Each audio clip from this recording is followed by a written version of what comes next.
вақты өз ішін башлап жіберді. Студияда Алсу Нұриева, сәмсіз. Бүгін 1-июнь күні халықара балаларын яқлау күнін белгілеп өтеміз. Бүгілмеде Татнефть компаниясының сәлетлі балаларын бөлекләділер. Экологик 2 айлық жеңушілері белгілі болды. Әлмәтлілер болдыра.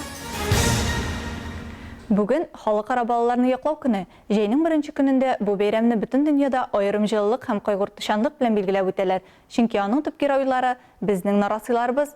Бұл оңайдан Нефть шәһәрінің көпкіне мейданчықларында көңіл ашу программалары башланып кетті.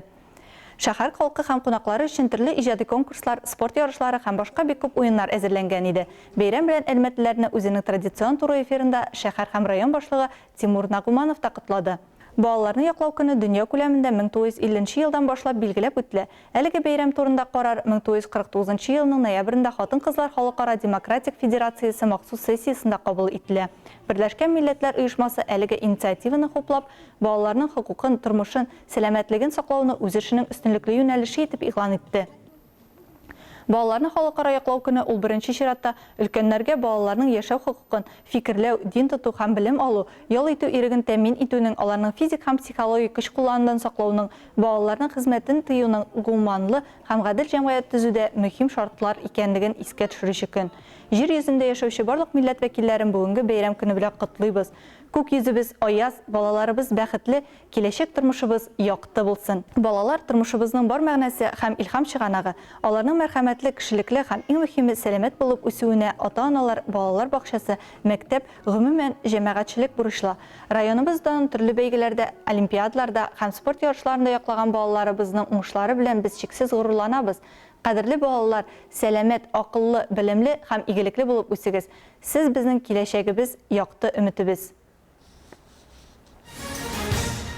Бөгелмәдә Татнефть компаниясының сәләтле балалар программасы белән берлектә мәктәп укучыларын бүләкләү тантанасы булып узды. Чарада халыкара һәм Россия республика күләмендәге олимпиадаларда җиңүче призерларны зурладылар.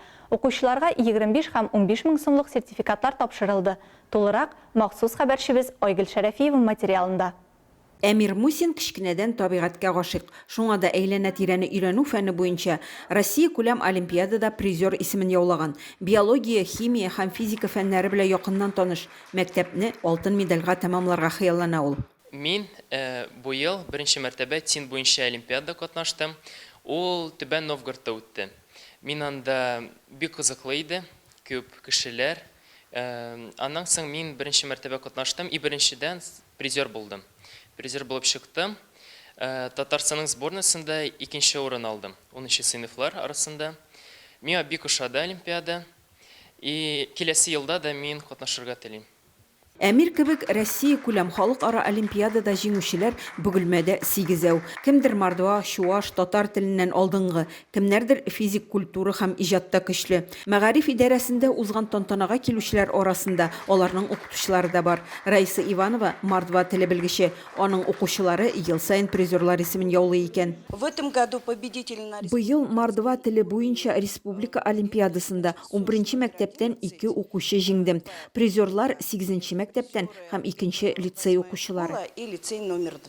Республика күләм олимпиадада җиңүчеләргә Татнефть җәмгыятенең сәләтле балалар фонды исеменнән почет грамотасы 15 мең сумлык исемле сертификат тапшырылды. Россия һәм халыкара бәйгеләре җиңүчеләре исә 25 мең сумлык сертификатка лаек булды. Поощряются ребята за особые успехи. Бөтен Россия күләмендәге предмет олимпиадаларында җиңүче балаларны котлыйбыз. Шулай ук Татнефть спорт һәм техник иҗат юнәлешендә алга баручыларны, фәнни конференцияларга баручыларның юлларына спонсорлык ярдәм күрсәтә. Научно-практические конференции. Тантана азагында берләштерелгән фотосессия. Балалар һәм педагоглар фото артына 2021 елның май айы дип язып куячак. Айгөл Шәрәфиева, Максим Брюхачев, Яңалыклар вакыты, Луч Әлмәт телекомпаниясе. Иртәгә 2 июнь көнне көндезге сәгать 3-тә Татарстан нефтенең 60 еллыгы исемендәге шәһәр паркында үзенчәлекле балалар хәйрия программасы белән балалар өчен бәйрәм чарасы узачак. Аны Әлмәт районы һәм шәһәре мөхтәсибәте Ансар хәйрия фонды, Мәдәният һәм ял паркы хәйрия фонды белән берлектә оештыра. Чараның максаты күмәк уеннарда һәм конкурсларда катнашу вакытында сәламәт һәм физик мөмкинлекләре чикле булган балаларны берләштерү. Программада балалар үшін конкурслар һәм викториналар, спорт эстафетлары, аниматорлар белән уеннар, собын куыклары тамашасы каралган. Балаларны татлы ризыклар белән сыйлау һәм башкалар булачак. Шулай ук бу көнне барлык аттракционнарга да 30% ташлама каралган. Әлмәт шәһәре санитар-экологик 2 айлык нәтиҗәләре буенча иң яхшы муниципаль берәмлек буларак республика конкурсында беренче урынны алды. Бу хакта Татарстан Республикасы президенты Рөстәм Миңнеханов барлык муниципаль районнар белән видеоконференция режимында узган республика киңәшмәсендә әйтте. Санитар-экологик 2 айлык нәтиҗәләре турында Татарстан экология һәм табигый байлыклар министры Александр Шадриков хәбәр итте. Исегезгә төшерәбез. 2 ай дәвамында муниципаль берәмлекләр, табигатны саклау хезмәтләре, профильле министрлыклар һәм ведомстволар, оешмалар, битараф булмаган барлык халык санитар-экологик тәртип урнаштыру буенча эш алып барды. Бу вакыт эчендә барлыгы 700 меңнән артык агач һәм куак утыртылды. Балалар мәйданчыклары, тукталыш павильоннары тәртипкә китерелде. Узган экологик 2 айлык йомгаклары турында сөйләгәндә Александр Шадриков узган ел белән чагыштырганда ачыкланган чүплекләр саны артуын хәбәр итте. Бу муниципаль районнарның актив эшчәнлек позициясе. Шулай ук гражданнарның бу мәсьәләгә битараф булмаулары белән аңлатыла. Шәвәл айының 18 көнендә Татарстан мөфтияте, Азнакай мөхтәсибәте һәм хакимияте Коръән хафизлар әзерләү үзәге тарафыннан Коръән уку буенча 2 зур бәйге уздырылды. Ислам дин кабул итүнең 1100 еллыгын каршылап һәм Татарстанда игълан ителгән туган телләр һәм халыклар бердәмлеге елы уңаеннан үткәрелгән әлеге чаралар Азнакай шәһәре мәдәният сараенда узды. Тулырак махсус хәбәрчебез Илмира Шәрифуллина материалында. 4-нче Әсләм Коръән укучыларының төбәгара бәйгесе Коръәннең соңгы 2 һәм соңгы 6 җүзен белү буенча үткәрелде. Беренче номинациядә 2 җүзне яттан белү буенча 20 кеше, 600 буенча 9 кеше катнашты. Катнашучылар Казаннан, Лениногорск, Сарман, Кукмара, Соба, Мамадыш, Буа, Бөгелмә, Биектау, Мөслим, Баулы, Балташ, Ютазы, Әлмәт, Түбән Кама, Чаллы мөхтәсибәтләреннән, Ханты-Манси автономияле округыннан килделәр. Татар мәкаме буенча бәйгедә 12 кеше катнашырга теләк белдерде. Бәйгедә татар яки башкорт телләрен белгән иратлар катнашты. Яшь чикләүләре куелмады. Бәйгене ачып җибәреп, Татарстан мөфтиенең беренче урынбасары Илфар хәзрәт Хәсәнов катнашучыларны мөфти Камил хәзрәт Сәмигуллин исеменнән сәламләде. Иң беренче чиратта шушы бәйгенең узуының максаты ул да булса кешеләрне җәлеп итү, кызыктыру. Аллаһы Тәгаләнең изге китабын популярлаштыру иншааллах. Балаларыбыз арасында, уртай гомумән кешеләр арасында, дин кардәшләребез арасында. Икенче максаты исә менә шушы Азнакайда иншаллах биргән булса, шушы җиңел аяклар белән бик матур гына шушы чараны башлап җибәргән ният бит инде ул да булса татар мәкаме белән изге Коръәнне уку. Әле ул менә мин белгәнемчә безнең назаратыбызда да андый булганы юк иде. Әле андый бәйге менә шушы тәүге адым Алла биргән булса, шушы Азнакай җирләрендә башланып китә, Алла бирсә һәм дәвамлы булыр, уңышлы булыр дип уйлыйбыз, Алла бирсә, чөнки әйтеп китүемчә киләсе ел бит инде безнең Идел Булгарстанда рәсми рәвештә ислам динен кабул итүенә бит инде 1100 ел ул була, Алла биргән булса, һәм инде менә шушы кысаларда башланып китә менә шушы күркәм бәйге белән ел дәвамында киләсе елга кадәр менә төрле дини чаралар шушы безнең булачак изге бәйрәмебезгә кагылышлы булачак бәйрәм хөрмәтенә инде Алла биргән булса. Конкурсантларның чыгышларына халыкара стандартларга нигезләнеп 100 балл системасы буенча бәя бирелде. Беренчедән укучының Коръәнне яттан белүенә, тәҗвид кагыйдәләрен саклауына, матур укуына игътибар ителде. Жюри составын Россиядә генә түгел, бар ислам дөньясына билгеле хәзрәтләр, галимнәр тәшкил итте. Татарстан мөфтиятының шәригать бүлегенең баш белгече Коръән хафиз Илнур хәзрәт Хәйруллин җитәкчелегендә Ибраһим хәзрәт Сабиров, Габдрашид хәзрәт Фәйизов катнашучыларга гадел бәяләрен бирделәр. Көн дәвамында көч сынашкан конкурсантларның чыгышларын тыңлап, бәяләп, жюри нәтиҗәләрен игълан итте. Коръәннең соңгы 2 җүзен яттан белү номинациясында җиңүчеләр: беренче урын Сабиров Рамазан, Коръәннең соңгы 6 җүзен яттан белү номинациясында җиңүчеләр: беренче урын Әүхадиев Габделгазиз, Әлмәт шәһәреннән, татар мәкаме белән Коръәнне дөрес итеп уку буенча халыкара бәйге җиңүчеләре: беренче урын Әбсәләмов Нурислам, Казаннан. Җиңүчеләр акчалата бүләкләр белән бүләкләнделәр. Татар мәкаме белән Коръәнне иң яхшы укучы Казанда яши. Аңа 38 яшь. Ул конкурска үзлегеннән әзерләнгән татар мәкамен өйрәнергә Рамазан аенда әйтелә торган зикрләр ярдәм иткән. Акчалата бүләктән тыш, ул Татарстан мөфтиенең махсус бүләге гамрәгә юллама белән бүләкләнде. Илмира Шарифуллина, Рөстәм Акбаров, яңалыклар вакыты, Луч Әлмәт телекомпаниясе. Пенсияға чыктыңмы? Яңа тормыш башлана. Чираттагы материалыбыз геройы энә шулай ди. Азнакай районы Мәлбәгыш авылында яшәүче Мөсәвир Кәримов авылның оста кулы. Мөсәвир ага үз куллары белән нинди генә техника ясамый да, нинди генә хыяллар белән яшәми. Тулырак алдагы материалда. Бизәкләп эшләнгән капка куймалар, ишек алдында бала атыңгычлары, өйдә чәй өстәле һәм әкияти тәхетләр. Буларның барысына Мөсәвир ага Кәримов үз куллары белән ясаган. Мөсәвир Зәкиевич Азнакай районы Мәлбәгыш авылында туып үсә, шунда 8нче сыйныфны тәмамлагач Азнакай мәктәбенә чыгып китә. Тик авылын сагыну хисе кабат Мәлбәгышны алып кайта. Әти-әнисе эшләп гомер иткән Ленин колхозына эшкә урнаша да урта мәктәпне кичен укып тәмамлый. 25 елын колхоз техникасында эшли ул. Трактор белән җир эшкәртә, комбайнында иген урап. Колхозлар тарала башлагач, Җәлил нефть газ чыгару идарәсендә нефть художествосына слесарь булып эшкә керә һәм анда тагын 12 ел эшләгәч, лаеклы ялга чыга. Пенсия чыккач, вакыт барлыкка килде. Шуңа күрә күптән хыялланып та тормышка ашырылмый торган эшләремә тотына алдым ди Мөсәвир абый.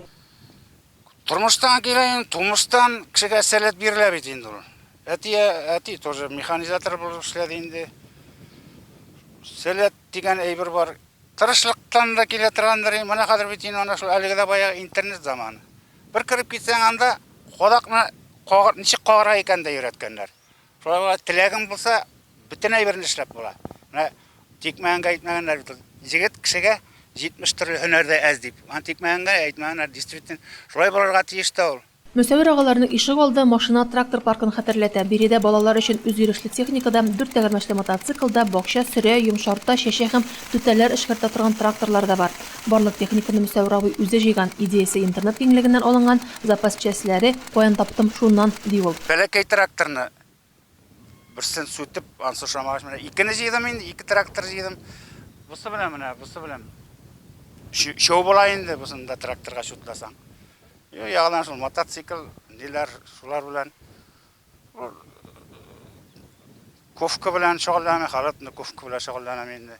Моннан тыш Мөсәвир ага әле бөтен Россия ирекле янгын сөндерү җәмгыятендә дә тора. Аның канамагында үзе сыман ирекле янгын сөндерү бригадасыннан тыш, узган гасырның 80нче елларында җитештерелгән янгын сөндерү тракторда.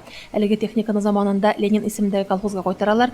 Хуҗалык таралып инвесторлар килгәч, аны авыл халкы яңа хуҗадан сорап ала, яңадан тергезә һәм бүген авылны янгыннан саклау өчен куллана. Рәдифә Нагманова, Вадим Тарасов, яңалыклар вакыты, Луч Әлмәт телекомпаниясе. Булачак хоккейчылар чираттагы сезонын япты. Юбилейный спорт сарайында балалар һәм яшүсмерләр спорт мәктәбенең чираттагы сезонын ябуга багышланган бәйрәме узды. Анда шулай ук Россия беренчелегендә чыгыш ясаучыларын да бүләкләделәр. Нефтяник спорт мәктәбе өчен узган сезон иң яхшыларның берсе булды.